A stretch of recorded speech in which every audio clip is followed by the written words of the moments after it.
Hi, my name's Ishmael Peter. I'm 12 and I'm reading for Axel.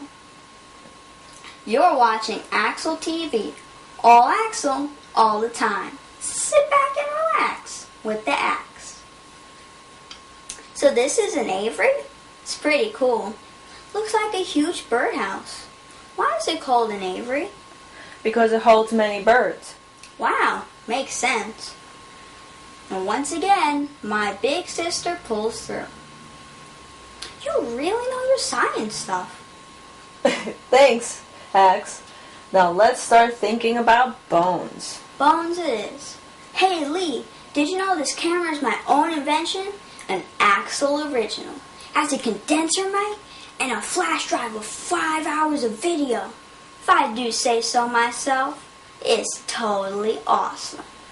Speaking of awesome, Whoa, cool, a penguin. an African penguin. An African penguin?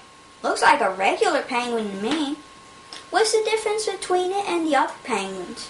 Science inquiring minds like to know, Lee.